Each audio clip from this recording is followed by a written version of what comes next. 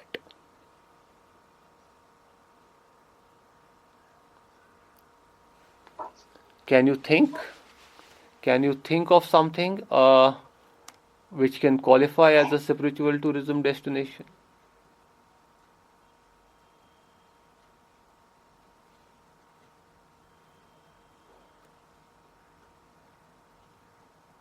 Mountain, rivers, attraction میں آ سکتی ہے. Okay, you can talk about mountain, rivers. Uh, yes. So how can you feel that mountain can be a spiritual tourism destination? سر کیونکہ جب ایک انسان جائے گا spiritual tourism کے لیے اس کو کیا چاہیے؟ پیس آف مائنڈ. جب وہ وہاں پہ نیچرل بیوٹی دیکھے گا جیسے ماؤنٹینس، ریورس، وہ ان کے ساتھ مطلب اس کا مائنڈ کنیکٹ ہوگا. جب وہ وہاں کی بیوٹی دیکھے گا تو obviously بات ہے اس کا وہ اسٹریس کم ہو جائے گا اور اس کو پیس آف مائنڈ ملے گا. Okay, good. You have tried to explore the logic.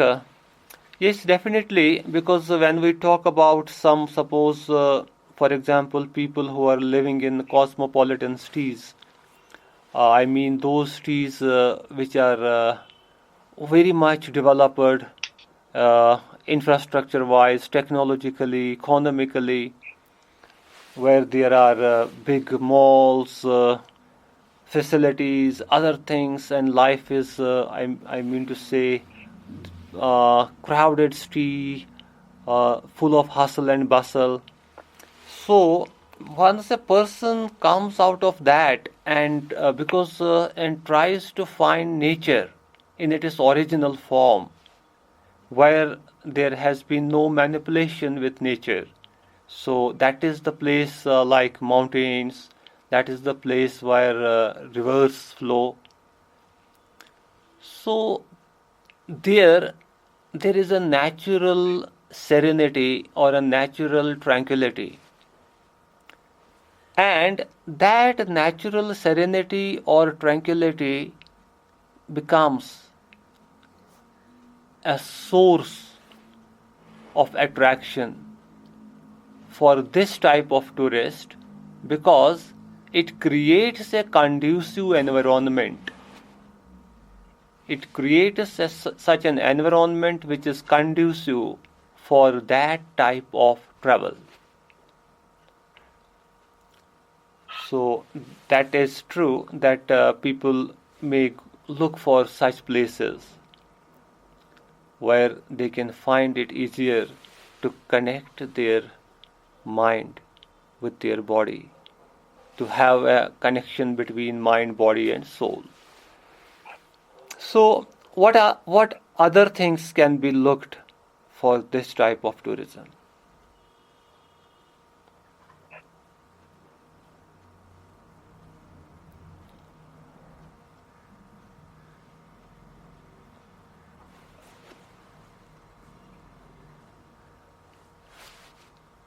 اور کیا ہو سکتا ہے جہاں پہ ایسا ٹورزم پاسبل ہے؟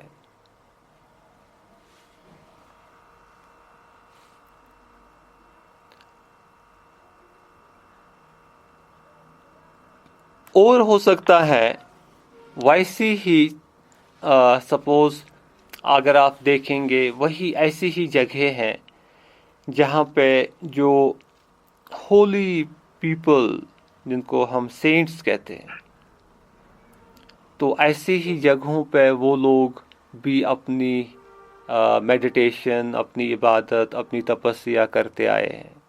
جیسے ہم انڈیا میں ہمالیاز کی بات کرتے ہیں، ہمالیاز ماؤنٹینس کی بات، اور ہمالیاز میں یہ مطلب کہا گیا ہے کہ وہاں پہ کافی جو مونکس ہیں، سینٹس ہیں، تو Himalaya is considered to be an abode of such people who constantly meditate in the mountains. تو ایسی جگہیں جو ہیں وہ کافی امپورٹنٹ ہوتی ہے اس ٹائپ آف ٹورزم میں. اسپریچول ٹورزم میں ایسی جگہوں کی کافی اہمیت ہے. That means people go to such places where some holy person had meditated. جہاں پہ کوئی بزرگ ہو، اس نے عبادت کی ہے. آج کل آپ بھی دیکھتے ہیں کہ دور دور علاقوں میں ہم سپوز اشمقام کی بات کریں گے، وہ بھی ایک پہاڑ کے بیچ میں ایک استان ہے زن شاہ صاحب کا وہ جو درگاہ ہے عش مقام میں جو پہلگام روڈ پہ آتا ہے. تو یا ایون آپ سارے شریف کی بات کریں گے وہ بھی تو ایک پہاڑی پہ ہی لوکیٹ ہے. نو ڈاؤٹ اب وہاں پہ بستی بن گئی کیونکہ لوگ رہنے لگے. تو ایسی جگہوں پہ پہلے یہ پہاڑیوں کے بیچ میں کچھ لوگ عبادت کرتے تھے. تو پھر وہ جگہ لوگ ان جگہوں پہ جانا شروع کرتے تھے اور پھر وہ وہاں پہ درگاہ بن گئے. ان کے گزرنے کے بعد ایسی جگہوں پہ پھر کافی موومنٹ شروع ہونے لگی. تو یہ اور ارسپیکٹو آف ریلیجس فیتھس لوگ ایسی جگہوں پہ جاتے رہتے ہیں. تو یہ اسپرچول ٹورزم کے ڈومین میں آ جاتا ہے.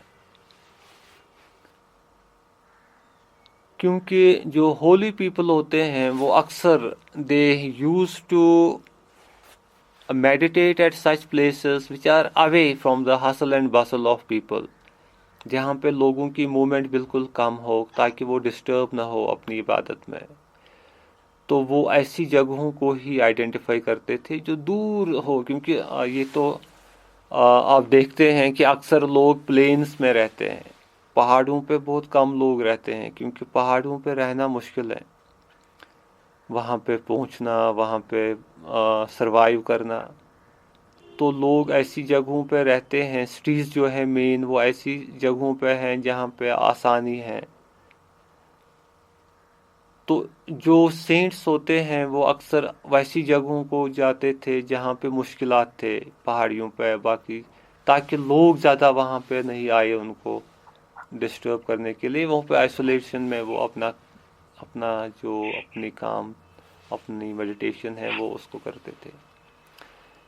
تو پھر ویسی جگہیں آج کل اسپرچول ٹورزم ڈیسٹینیشنس بن گئی ہیں. آج کل لوگ جو اپنی روحانی نرشمنٹ کے لیے, جو اسپرچول نرشمنٹ کے لیے ان جگہوں کی اور جاتے ہیں. So that is the other aspect. اور جیسے میں نے ابھی آپ کو کہا ہمالیاز کی بات میں نے کہی, تو اس پر دیر از a very beautiful book that is written by Mr. Robin Sharma. So that is actually the monk who sold his Ferrari, جو وہ بک ہے. تو اس میں اس کا بہت اس نے ایک اس کو ریفلیکٹ کیا ہے اس چیز کو بہت اچھی طرح سے اپنی بک میں. تو اس کو پورٹرے کیا ہے کہ how a person who was living in Europe, ایک سکسیسفل لائر جو تھا یورپ کا, تو وہ کیسے مطلب اسی کی وہ سٹوری اس میں ریفلیکٹ کرتا ہے. And that had paved a way for this type of tourism, کیونکہ اس نے ہمالیاز کو بہت اچھی طرح سے ریفلیکٹ کیا ہے. یہ سینٹس جو یہ سیجز ہیں ان کی بارے میں کمپلیٹلی اس ڈیٹیل میں لکھا ہے. تو تھوڑا سا میں آپ کو بتاؤں گا تاکہ آپ کو یہ انڈرسٹینڈ ہو جائے. تو اس میں جو اس نے مینشن کیا ہے actually that is about a lawyer of Europe. وہ بہت سکسیسفل وکیل ہوتا ہے اپنی کنٹری کا, اور اس کا نام ہوتا ہے جولین. تو پھر کیا ہوتا ہے اس میں, کیونکہ وہ کارپوریٹ کیسز لڑتا تھا, کارپوریٹ جو بڑی بڑی کمپنیز ہوتی تھی یورپ کی, تو ان کے لیے وہ وکالت کرتا تھا, ان کے کیسز لڑتا تھا, کیونکہ وہی اس کو افورڈ کر پاتے تھے, کیونکہ اس کے فیس جو تھے وہ بہت ہائی تھے. وہ انڈیویجول کوئی پے نہیں کر سکتا تھا, تو کمپنیز اس کو ہائر کر سکتی تھی. اور اس کا ریکارڈ تھا جولین کا کہ اس نے کوئی کیس ہارا نہیں تھا اپنی لائف میں. جو اس کا ریکارڈ تھا, تو اس نے کوئی کیس ہارا نہیں تھا. تو ایسی سچویشن میں ایک سکسیسفل انسان کے روپ میں اس کو ریفلیکٹ کیا ہے جولین کو، جس کے پاس سب کچھ تھا، جس کے پاس ایک بڑا پیلس تھا ایک آئی لینڈ میں، جس کے پاس اپنا ہیلی کاپٹر تھا، جس کے پاس بہت ایکسپینسو کارز تھی لائک فیراریز اور باقی گاڑی، جس کے پاس لائف کی ہر کوئی فیسلٹی تھی، سکسیسفل کریئر تھا. تو ایک دن یہ کہتا ہے کہ یہ اٹلانٹا ایئر ویز ایک کمپنی تھی، وہاں کی ایئر لائن کمپنی، ان کا کیس لڑ رہا تھا، تو اچانک یہ کورٹ روم میں ہی گر پڑا. کون؟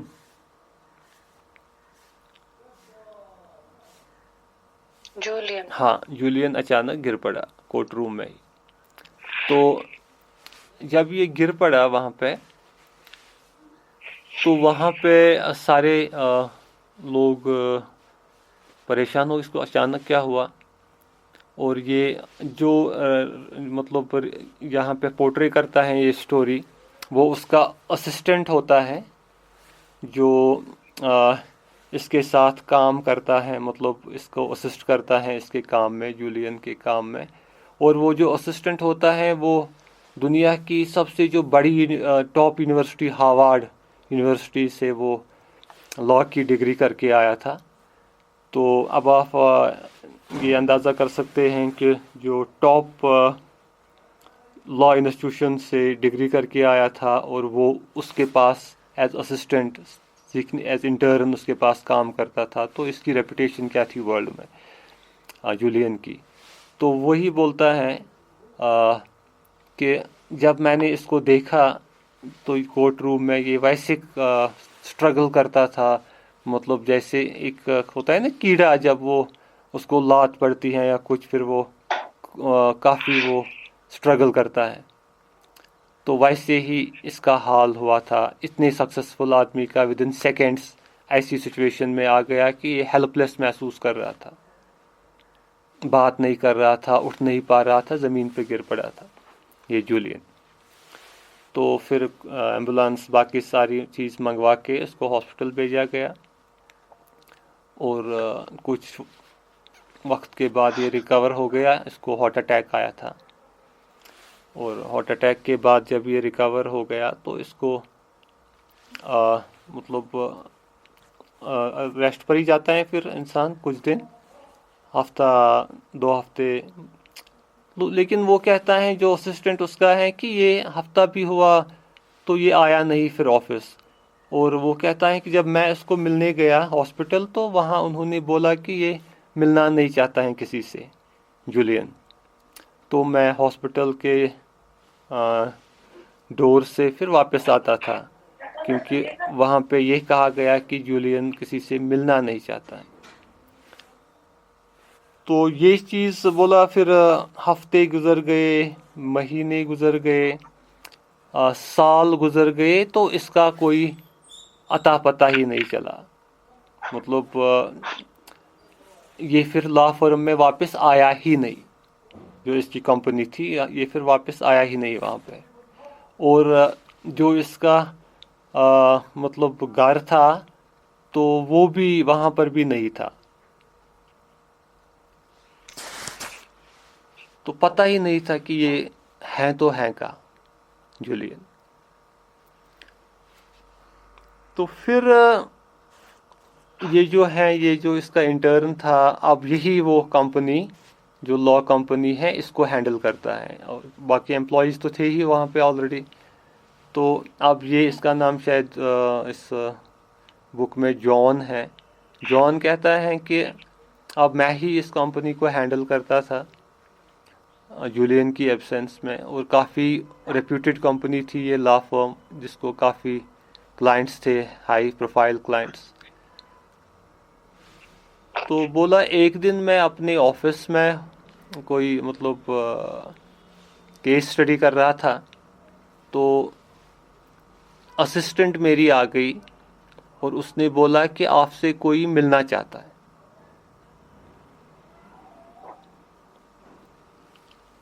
اور بولا کہ میں نے بولا جو ملنا چاہتا ہے اس کی اپوائنٹمنٹ آپ لے لو، اور اس کو جب ٹائم آ جائے گا اپوائنٹمنٹ کا تو اس کو دے دو وہ ٹائم. کیونکہ اس کے پاس اپوائنٹمنٹ کیلنڈر رہتا تھا جان کے پاس، اور اسی حساب سے یہ ملتا تھا لوگوں کو. تو وہ بولا، وہ اسسٹنٹ اس کی واپس آ گئی. اس نے بولا کہ نہیں، یہ جو اسٹرینجر ہے انسسٹ کرتا ہے مجھے ابھی ملنا ہے. تو جان نے بولا اس کو، نہیں جی، اس کو بولو کہ آج کا شیڈول آلریڈی بزی ہے، آج اس کے پاس ٹائم نہیں ہے، تو آپ اپوائنٹمنٹ لے لو اور اسی حساب سے ملو. تو جب وہ واپس آ گئی وہ اسسٹنٹ میڈم، اس نے بولا وہ مانتا نہیں ہے. تو جان نے بولا پھر سیکورٹی کو، کیونکہ ان کو آفس میں سیکورٹی رہتی تھی باہر، بولا سیکورٹی کو کال کرو، اس کو وہی باہر نکالیں گے. لیکن جان بولتے ہیں جب میں نے یہ ورڈ یوز کیا کہ سیکورٹی سے اس کو ڈریگ کر کے باہر نکالو، تو مجھے لگا کہ مے بی کوئی ہوگا زیادہ ارجنسی میں. میں نے بیل واپس کی اور میں نے اس کو بولا بھیجو اس کو اندر. تو بولا جب یہ شخص اندر، مطلب اس نے دروازہ کھولا، تو یہ آدمی بہت ڈیسنٹ لگتا تھا شکل سے. اور اس نے ایک کانفیڈنٹ آواز میں بولا، John, is it this way that you are dealing with your clients? بولا اس نے بڑی فورسفل وائس میں یہ بات کہی، John, is it this way that you are dealing with your clients? تو جان بولتا ہے کہ مجھے یہ آواز تھوڑی جانی پہچانی لگی، لیکن میں حیران ہو گیا کہ اس ٹون میں میرے ساتھ اسٹرینجر کون ہے جو مجھے اس ٹون میں ایسے بات کرتا ہے، اور وہ بھی جو بنا اپوائنٹمنٹ کے ایسے آتا ہے. تو یہ شخص کون ہے؟ لیکن آواز مجھے لگتی ہے جانی پہچان. تو بولا یہ شخص جو مجھے لگا، اٹ سیمڈ ٹو بی ان سے ان 30s، اور مطلب ینگ مین مجھے لگا یہ. تو یہ پھر اندر آ گیا. تو میں نے اسے پوچھا کہ how can I help you? تو بولا اس نے مجھے وہاں سے بولا کہ آپ نے مجھے پہچانا ہی نہیں. بولا میں ابھی بھی ایسے حیران ہوا کہ لگتا تو ہے کچھ فیملیئر، لیکن مجھے نہیں آئیڈیا آتا تھا یہ کون ہے. بولا پھر اس نے بولا کہ آئی ایم جولین. تب تک کچھ بہت سال گزرے تھے، بیچ میں کچھ سال کا وقفہ ہوا تھا. بولا لیکن جولین کا جو فیس تھا، مطلب جولین تو ایج میں یہ لگتا تھا بہت چھوٹا، تو جولین کا جو فیس تھا وہ مطلب وہ لگتا تھا اولڈ. تو میں نے اس کو بولا کہ آپ نے کیا پلاسٹک سرجری کروائی ہے؟ تو آپ کا تو فیس ڈفرینٹ ہے. تو بولا اس نے بولا نہیں، پلاسٹک سرجری کچھ نہیں کروائی، اس کی ایک لمبی سٹوری ہے. تو جولین پھر اس کو بولتا ہے جان کو وہ story, and that is actually reflected in that book. کیونکہ اس میں پھر وہ ہمالیاز کی بات کرتا ہے، کیونکہ وہ اس کو بولتا ہے جولین کی جب وہ دن ہوا تھا، مطلب وہ پیریڈ جب ہارٹ اٹیک ہوا تھا، تو پھر میرا جو کارڈیولوجسٹ تھا، مطلب جولین کا جو ڈاکٹر تھا کارڈیولوجسٹ، اس نے مجھے بولا کہ جولین آپ کو ڈیسائیڈ کرنا ہے کہ آپ کو کیا اب اپنا پروفیشن چاہیے، سکسیسفل کریئر چاہیے، یا آپ کو اپنی لائف چاہیے. تو بولا یہ مجھے اپنے کارڈیولوجسٹ نے بولا. تو جولین نے بولا کہ میں نے سوچا کہ پروفیشن تو تب ہے جب لائف ہوگی، جب زندگی ہی نہیں ہے تو پھر پروفیشن کس لیے؟ بولا میں نے جواب دیا کہ مجھے لائف چاہیے مجھے. تو بولا پھر کارڈیولوجسٹ نے مجھے بولا کہ پھر آپ اپنا پروفیشن چھوڑ دو. تو جولین نے اسے پوچھا کہ اس سے کیا ہو جائے گا، مطلب اس کے ریلیشن کیا ہے؟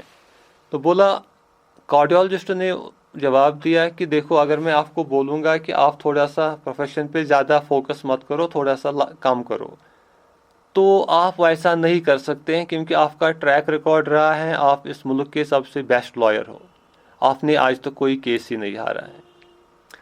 تو اگر میں آپ کو بولوں اب آپ پروفیشن پہ اتنا فوکس نہ دو تو آپ میں بھی کل کو کیس ہارو گے، تو پھر آپ کو یہ سٹریس ہو جائے گا کہ میں نے کیس ہارا، اور آپ نے آلریڈی ایک خطرناک ہارٹ اٹیک ہوا ہے، اگر دوسرا ہو جائے گا تو پھر ڈیتھ ہو جائے گی، اس بار تو آپ بچ گئے۔ تو اس لیے میں آپ کو کہتا ہوں پروفیشن ہی چھوڑ دو اگر لائف چاہیے، کیونکہ آپ کا ریکارڈ رہا ہے، آپ نے کوئی کیس نہیں ہارا ہے، آپ بیسٹ لائر ہو، نمبر 1 ہو، تو نمبر 2 پہ کل کو آؤ گے تو آپ کو سٹریس ہو جائے گا، سٹریس ہو جائے گا تو آپ کو پھر ہارٹ اٹیک ہو جائے گا۔ بولا جب اس نے مجھے ایسے سمجھایا تو میں نے بولا ٹھیک ہے، لائف کے لیے تو میں پروفیشن چھوڑ دوں گا، اور میں نے یہ پروفیشن چھوڑ دیا، اور بولا کہ پھر میں نے ڈیسائیڈ کیا کہ آئی ول گو ٹو انڈیا، کیونکہ اس نے وہاں پہ سنا تھا کہ وہاں پہ ہمالیاز میں سینٹس ہوتے ہیں، تو وہاں پہ ان کی کمپنی میں پیس مطلب سٹریس ختم ہو جاتا ہے۔ بولا میں ان کی تلاش میں انڈیا کی اور نکل گئے۔ تو بولا پھر وہ وہی سٹوری پوری بتاتا ہے، that is a big book which mentions that. تو اس میں when he reaches India that how people treat me in the villages, کیونکہ وہ پھر گاؤں کے میں رہتا ہے، بہت ولیجز میں وہاں پھر پتہ کرتا ہے ہمالیاز کے روٹس کے بارے میں۔ تو پھر بولتا ہے کہ فائنلی مجھے ایک کلیو مل گیا کہ ایک جگہ ہے ہمالیاز میں جہاں پہ وہ سوانا ہے ایک جگہ، وہاں پہ ایک تھوڑی سی کمیونٹی رہتی ہے جو بالکل باقی ورلڈ سے کوئی ٹچ نہیں رکھتے ہیں، تو ان کو کہتے ہیں سیجز آف سوانا۔ تو بولا کہ میں نے اب کچھ بیگ میں اٹھائی چیزیں کھانے پینے کی، اور میں ہمالیاز کی اور اکیلے چلا گیا ان کو ڈھونڈنے کے لیے۔ بولتا ہے کہ میں لگ بھگ 7 دن کی ٹریکنگ کر رہا ہوں، مجھے کوئی شخص نہیں ملا۔ تو 7 دن کے بعد میں نے ایک آدمی کو دیکھا جو میری نظر سے تھوڑا دور تھا، آگے چل رہا تھا، اور میں اس آدمی کو دیکھ کے پکارنے لگا۔ بولا اس آدمی نے تو میری بات سن لی لیکن اس نے پیچھے نظر مڑ کے نہیں دیکھا۔ تو بولا میں اور تیز چلتا ہوں اور تاکہ اس کے قریب پہنچوں، اور میں پھر سے پکارتا ہوں لیکن وہ آدمی کوئی جواب وہاں سے نہیں دیتا تھا۔ اس کو پورا وہ ایک کپڑے میں تھا، وہ ریڈ کلر کا پورا اوپر سے نیچے تک، اور ہاتھ میں کچھ ایک چھوٹی سی باسکٹ تھی، اس میں کچھ پھول تھے، تو وہ تھا اس کے ہاتھ میں۔ تو میں اس کو بلاتا ہوں لیکن وہ آواز ہی نہیں دیتا ہے۔ مطلب فائنلی میں نے ایک آواز دی کہ میں 7 دن سے یہاں پہ کچھ تلاش کر رہا ہوں، اور اگر مجھے اب کھانے پینے کی چیزیں بھی ختم ہو گئی جو مجھے ساتھ تھی، تو اب میرا سروائیو کرنا مشکل ہو جائے گا، تو میں تلاش۔ بولا وہی سن کے اس نے مڑ کے دیکھا پیچھے اور رک گیا۔ تو اس کے بعد وہ اس کو اپنے ساتھ لیتا ہے، اور وہ وہی پہنچتا ہے جو جس جگہ کے بارے میں اس نے سنا تھا کہ وہاں پہ سیجز ہیں۔ تو وہ ایک کمیونٹی میں پہنچا جس کو سوانا کہتے ہیں، سیجز آف سوانا۔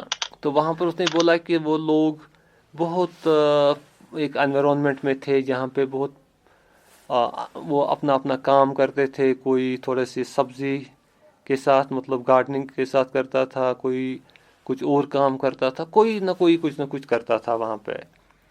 تو بولا وہاں پر مجھے ایک کمرہ دیا گیا بیٹھنے کے لیے، ایک سمپل سا روم، اور میں نے وہاں پہ اپنا یہ سامان جو تھا رکھا اور تھوڑا ریلیکس کیا۔ بولا پھر مجھے سمپل سا کھانا دیا گیا جو وہ کھاتے تھے، سمپل فوڈ۔ لیکن یہ بولتا ہے جولین کہ جب میں نے وہ کھانا کھایا تو مجھے اس کھانے کو کھانے میں اتنا مزہ آیا جو ٹیسٹ میں نے کبھی محسوس نہیں کیا تھا۔ جولین کہتا ہے کہ جب میں 5 سٹارز میں جاتا تھا شیمپین پارٹیز پر یا باقی وہ ہوتی تھی پارٹیز، تو میں کمپیئر کرتا ہوں لیکن میں سوچتا ہوں کہ وہاں پہ کوئی ایسا مزہ مجھے کبھی آیا نہیں ہے جو یہاں پہ اس کو کھانے میں آیا۔ تو بولا کہ پھر اگلے دن میں شام کو باہر بیٹھا تھا اسی ہٹ کے باہر، اور مجھے اوپر دیکھ رہا تھا اسکائی کی اور اسکائی میں اس وقت مون شائن کر رہی تھی، اسٹارز تھے، اور میں ان کی اور دیکھ رہا ہوں، اور ان کی اور نظر ڈال کے مجھے اتنا اچھا لگ رہا تھا، مطلب اتنا مزہ آ رہا تھا. اور میں نے جیسے پہلی بار نوٹس کیا آسمان کو اس صورت میں. مطلب جولین بولتا ہے کہ میں جب کبھی بور ہوتا تھا شام کو گھر پہ، اور پھر میں نکالتا تھا اپنی فراری رات کو، اور پھر میں اپنی فراری کو ہائی سپیڈ، کیونکہ اس وقت روڈز پہ کوئی ٹریفک نہیں ہوتا تھا، پھر میں اس کو پوری ہائی سپیڈ پہ چلاتا تھا. مطلب رورنگ فراری کا ایک چیز ہے، جب اس کو ایکسیلیٹر پورا دباتے ہیں اس کی ہائی ساؤنڈ نکلتی ہے، وہ وائس نا، مطلب آواز. بولا پھر وہ فراری کی رورنگ ساؤنڈ جب نکلتی تھی، اور اس کی سپیڈ تھوڑا سا مجھے تھرل دیتی تھی، مطلب تھوڑی ایکسائٹمنٹ دیتی تھی تھوڑی سی. لیکن میں یہاں پہ جب ان اسکائی کو، مون کو، سٹارز کو اس وقت دیکھ رہا ہوں، میں کمپیئر کرتا ہوں کہ فراری کی وہ ڈرائیو تو اتنا مزہ کبھی نہیں دیتی تھی جتنا اس وقت آ رہا ہے. تو بولا ایسی ایسی چیزیں جب میں نے فیل کی تو it was actually some thing that give me a lot of peace. تو اس میں مجھے بہت ہی اچھا لگا، جو کبھی میں نے فیل نہیں کیا تھا جب میرے پاس سب مٹیریل چیزیں تھی. تو یہ چیز جو ہے، یہ بولتا ہے کہ پھر کیا ہوا. پھر ایک دن، مطلب بہت دن ہو گئے تھے، تو پھر مجھے ایک دن اس کو پہلے دن ملا تھا، جس نے اس کو لیا تھا وہاں پہ، وہی اس کمیونٹی کا ہیڈ تھا. تو بولا کہ پھر ایک دن کیا ہوا، پھر ایک دن مجھے اس نے بلایا اور اپنے پاس بٹھایا، اور بولا اس نے مجھے اپنے پاس بٹھا کے یہ بات بولی کہ میں آپ کو آبزرو کر رہا تھا اتنے دن. وہ بولتا ہے، وہ جو ہیڈ سیج تھا سواناز میں، وہ اس کو بولتا ہے جولین کو کہ میں آپ کو آبزرو کر رہا تھا بالکل اتنے دن جتنے دن آپ یہاں تھے، اور مجھے لگا کہ آپ کو جو یہاں پہ سیکھنا تھا آپ خود ہی سیکھ رہے ہو، آپ کو سکھانے کی ضرورت مجھے نہیں محسوس ہوئی. لیکن اب میں آپ کو ایک بات بولوں گا، ایک ایڈوائس دوں گا، لیکن ایک شرط ہے کہ یہ چیز آپ پھر باقیوں تک پہنچاؤ گے یہ بات. تو اور آپ کو پھر یہاں سے اب نکلنا ہے واپس، یہاں ہی نہیں بیٹھنا ہے، آپ کو یہاں سے پھر واپس نکلنا ہے اور اس بات کو باقیوں تک پہنچانا ہے. تو بولا کہ اس نے I think we will be continuing with this story inshallah tomorrow, I mean day after tomorrow as well, because actually جو یہ ہے نا، جو میں آپ کو نریٹ کر رہا تھا، اس کی ایک it has got a very deep relation with peace tourism, and that you can understand once it will end. So because actually جو یہ ایگزامپل آپ نے دیکھی اس جولین کی، who was a very successful lawyer, and جو یہ narrate کر رہا ہے یہ بات، تو اس میں یہی ایک فاؤنڈیشن بنتی ہے پیس ٹورزم کے لیے، because how it changes one's way of life, one's thinking, one's ایٹیچیوڈ. تو اسی پہ ڈیزائن ہو سکتی ہیں پیس ٹورزم پیکیجز. تو اسی لیے جب ہم اسپرچول ٹورزم کی بات کرتے ہیں، جیسے ابھی اس نے بتایا ارم نے، جب کہ ماؤنٹینز جو ہیں، ریورس جو ہیں، تو ان چیزیں یہ نیچرل فارم میں ایسی چیزیں ہیں جن پر ہم کانسنٹریٹ نہیں کرتے ہیں پوری طرح سے. جیسے ابھی آپ کو یہ جو جولین بول رہا تھا کہ وہ کہہ رہا تھا کہ ہمیشہ تو جب سے میں بورن ہوا تو سکائی تو ویسے ہی تھا، اس وقت بھی ہمیشہ تو یہ مون سٹار سکائی میں ہوتے ہیں. لیکن یہ کہتا ہے کہ آج جب میں اس کو کانسنٹریٹ کرتا ہوں سکائی کی اور اس کو میں دیکھتا ہوں، آج تاروں اور چاند کو دیکھ کے اتنا مزہ لگ رہا ہے, اتنا مزہ آ رہا ہے کہ میں نے کبھی یہ ضرورت ہی نہیں سمجھی اس چیز کو دیکھنے کی. میں تو باقی چیزوں پہ کانسنٹریٹ کرتا تھا. جیسے یہ بولتا ہے کہ میں جب بور ہوتا تھا میں فراری نکالتا تھا, فراری پہ رائڈ کرتا تھا, وہ car, that is a very expensive car, Ferrari car. تو اس کو میں مطلب تیز سپیڈ میں چلاتا تھا. لیکن پھر جب میں واپس آتا تھا وہ ڈرائیو کر کے, تو وہ تھوڑی ایکسائٹمنٹ رہتی تھی اس دوران, ڈرائیونگ کے دوران. تو لیکن ابھی جو وہ محسوس کر رہا تھا, جو مزہ آ رہا ہے چاند اور تاروں کو دیکھ کے, تو یہ کمپیئر کرتا ہے کہ that pleasure I did not drive from driving the Ferrari. تو اسی لیے جو یہ نیچرل اسپاٹس ہوتی ہیں ان کی ایک امپورٹنس ہے spiritual tourism, right. Yes, sir. So you can just try to recapitulate what you have understood today, or on that basis you can write what you have understood. You can write something over that کہ آپ نے کیا understand کیا اس سے. اور may be آپ کو کوئی ایسی ایگزامپل خود کی تھوڑا سا کچھ ایسا آپ کو کوئی ایگزامپل نکلے جہاں پہ آپ کی کوئی اپنی ایسی ایکسپیرینس ہو جو آپ شیئر کرنا چاہو گے, تو you write that also, right, so that Yes, sir. We can have. ہاں, اس بک کا نام, بک کا نام اور آتھر کا نام کیا ہاں تھا اس کا؟ بالکل, اس بک کا نام دا مونک ہو سولڈ ہز فراری.